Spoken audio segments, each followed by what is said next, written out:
Hi friends, welcome to cinemas. நம்ம இன்னைக்கு movie ரிவ்யூல பார்க்க போற படம் லேட்டஸ்டா ரிலீஸ் ஆயிருக்க தமிழ் படம். படத்தோட நேம் லவ் மேரேஜ். இது ஒரு ரொமான்டிக் காமெடி டிராமா மூவி. இந்த படத்தோட ஸ்டோரி என்னன்னா, ஹீரோவான விக்ரம் பிரபுவுக்கு 33 வயசு ஆகுது. இப்பயும் அவருக்கு கல்யாணம் ஆகாம இருக்கு. ஸோ சரௌண்டிங்ல எங்கேயும் பொண்ணு கிடைக்காம மதுரையிலேருந்து கோபிச்செட்டிப்பாளையம் கிட்ட பொண்ணு பார்த்துருக்காங்க. அந்த பொண்ணை பார்க்க போறதுக்காக க்ளோஸ் ரிலேட்டிவ்ஸோட ஒரு பஸ் எடுத்துட்டு விக்ரம் பிரபு அவரோட ஃபேமிலியோட கிளம்பி போறாரு.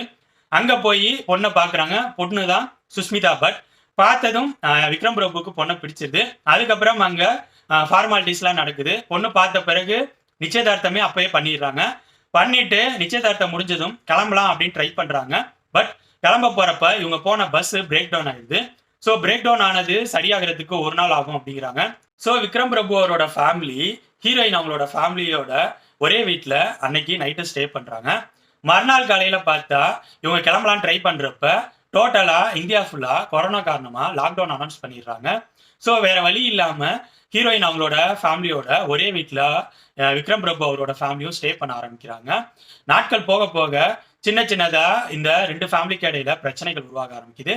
இதுக்கப்புறம் படத்தில் நடக்கிற சம்பவங்கள் என்னன்னா, விக்ரம் பிரபு அவருக்கு மேரேஜ் ஆனிச்சா இல்லையா, இதுக்கு ஆன்சர் சொல்ற படம் தான் லவ் மேரேஜ்.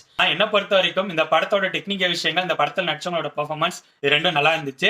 இந்த படத்தோட ஃபர்ஸ்ட் ஹாஃப் ஸ்கிரீன் பிளே பெருசா போர் அடிக்காம சுவாரஸ்யமா போன மாதிரி இருந்துச்சு. பட் இந்த படத்தோட செகண்ட் ஹாஃப் ஸ்கிரீன் பிளே சொதப்பிட்டாங்களோ அப்படிங்கிற மாரி ஃபீல் எனக்கு கொடுத்துச்சு.